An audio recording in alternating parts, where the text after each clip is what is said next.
ekonomi, minta tuh di waktu zuhur. Kita kadang-kadang kagak. Sholat zuhurnya karena berhubung nggak muakkad, nggak disunahkan, sunahnya nggak sunah muakkad. Kalau dalam pelaksanaan sholat berjamaah yang dikuatkan kan waktunya adalah asar, subuh dan isya. Maghrib sama zuhur, udah anteng-anteng aja gitu, karena nggak terlalu dikuatkan. Padahal kalau kita paham jemaah yang dirahmati Allah Subhanahu wa taala, ternyata di waktu zuhur tersebut adalah diangkatnya catatan amal kita oleh malaikat kepada Allah Subhanahu wa taala secara segera. Maka jangan coba-coba jemaah dikala waktu zuhur kita melakukan maksiat, melakukan dosa, jangan coba-coba. Karena dikala kita melakukan dosa dikala zuhur, itu catatan kita diperlihatkan oleh malaikat tuh. Bagaimana fulan ya Allah, fulan dalam keadaan zuhur begini melakukan dosa ya Allah tuh. Diserahin langsung catatan kita. Nah, yang berikutnya adalah pengangkatan amaliyah, catatan kebaikan kita oleh malaikat kepada Allah dilakukan setiap hari Senin dan setiap hari Kamis. Itu bergantian tuh jemaah tuh. Antara malaikat yang bertugas di malam hari dengan di pagi hari. Nah, dikala kita melakukan hal seperti itu, terutama kita beribadah kepada Allah Subhanahu wa taala, itu laporan kita enak. Pak Subur ini lagi ngaji, ya Allah tuh laporannya. Dikala pagi hari menjelang pagi, bagaimana posisi Pak Subur? Alhamdulillah Pak Subur ini posisinya dalam keadaan melaksanakan sholat subuh berjamaah tuh. Subhanallah. Makanya lagi-lagi kita jangan sekali-sekali melakukan dosa maksiat di hari Senin dan di hari jangan. Karena dikala itu proses kebaikan kita diserahkan oleh malaikat kepada Allah, yaitu pada hari Senin dan pada hari Kamis. Rugi kita kalau melakukan dosa maksiat di hari Senin dan hari Kamis. Nah, kemudian yang berikutnya apa yang terdapat di bulan Syaban? Bahwasanya bulan Syaban adalah syahrul Quran, bulan Al-Quran. Persiapin pagi subuh ya, Quran yang kita di rumah. Ini kadang-kadang kita kebalik, baca Qurannya di masjid, di rumah nggak pernah baca. Bagus sih baca Quran di rumah, jangan di masjid. Baca Qurannya di rumah. Nawiru buyutakum bi qiraatil Quran. Terangi rumah kalian dengan membaca Al-Quran. Nggak ada nawiru masajidakum bi qiraatil Quran, kan? Tapi rumah kita disuruh diterangin dengan baca Al-Quran. Pernah saya sampaikan sama jemaah, saya sampaikan juga kepada guru kita Habib Beb, Majlis Asyaf bikin grup, namanya grup Odop, One Day One Fact, satu hari satu juz, bikin anggotanya 30 orang.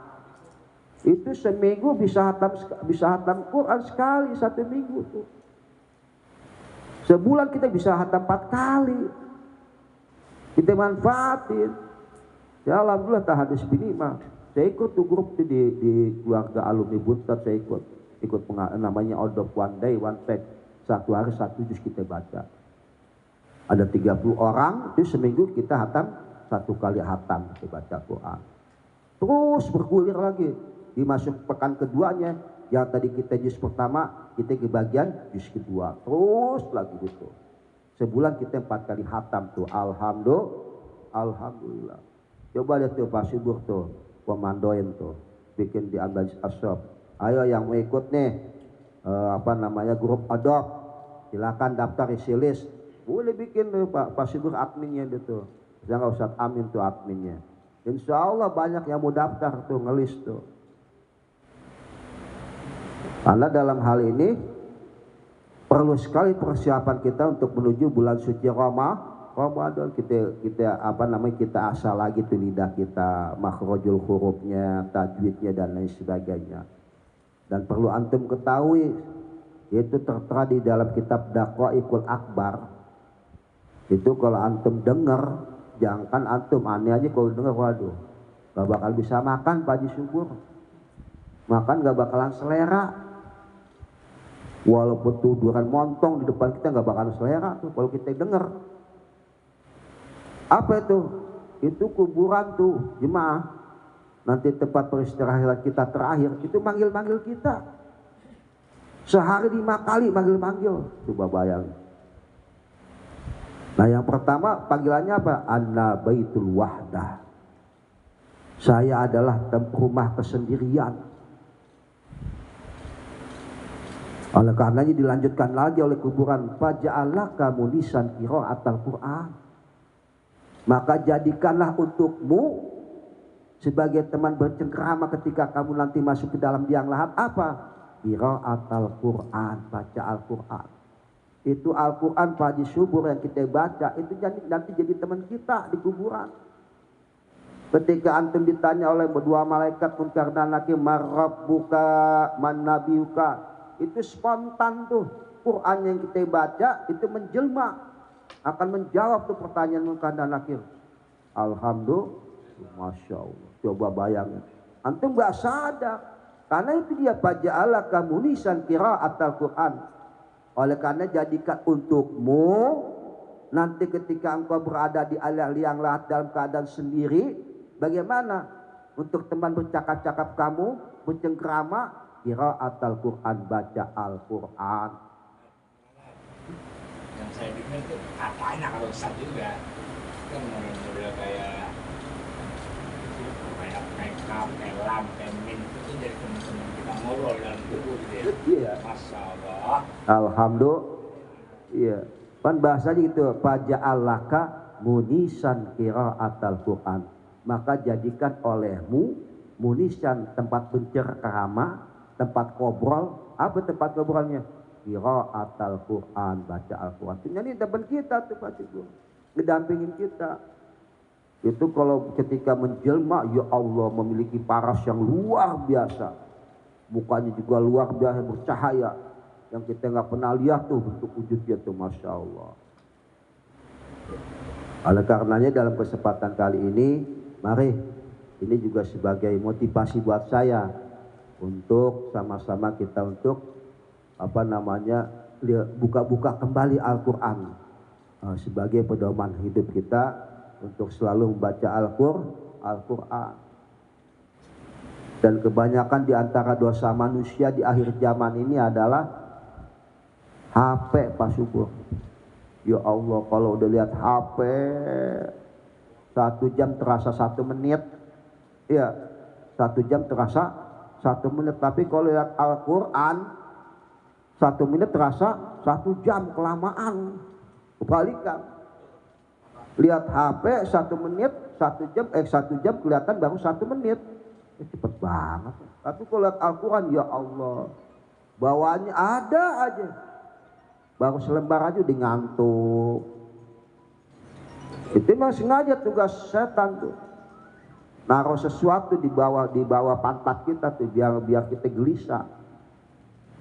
Kalau kita baca Al-Quran bolak-balik, bukannya perasaan lama banget ya jusnya nih.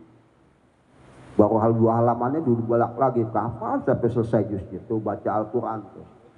Ya, tapi kalau lihat HP, ya Allah, 3 jam baru terasa 3 menit, sebentar banget ya. Maka mari kita sama-sama. Ini juga buat saya pribadi muhasabah. Ya, apalagi seumuran saya begini udah 50 ke atas, ya Allah. Udah sungkan nyat HP. Ini bukan sombong ya. Udah malas lihat HP. Sisinya begitu aja.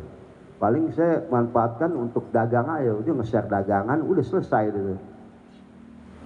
Kadang-kadang juga nggak enak juga sama temen ente di WA nggak pernah balas telepon, nggak pernah diangkat. Ada juga kadang-kadang suka komplain begitu.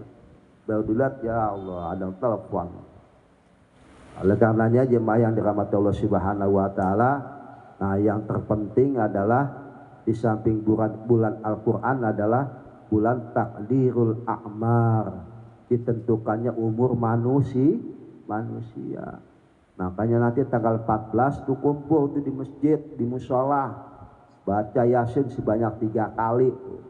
Di antaranya niatnya itu adalah baca Yasin untuk panjang panjang umur. Karena di bulan Syaban ini jemaah yang dirahmati Allah Subhanahu wa taala, itu umur kita ditentukan. Mau lanjut mau enggak. Nah, kalau misalkan kita mau lanjut tuh minta tuh doa. Karena ada 5 malam yang tidak ditolak kalau kita berdoa. Yang pertama adalah malam bulan Rajab, malam Idul Fitri, Idul Adha, malam Jumat dan malam nisfu Sa'ban. Makanya kita disunahin tuh suruh hadir. Minta doa sama Allah, minta niatin, ya Allah panjang umur saya. Dikala kita minta seperti itu, langsung di ACC dipanjangin umur kita. Karena di bulan Syaban itu adalah takdirul a'mar, ditentukannya umur-umur manusia. Mau kontrak lagi, ya Allah panjangin umur saya, dipanjangin sama Allah. Saya nggak mau sekarang, ya Allah saya masih punya anak kecil-kecil. Minta lagi biar panjang umur, biar bisa nyenengin anak dan istri, biar bisa ngebagain anak istri.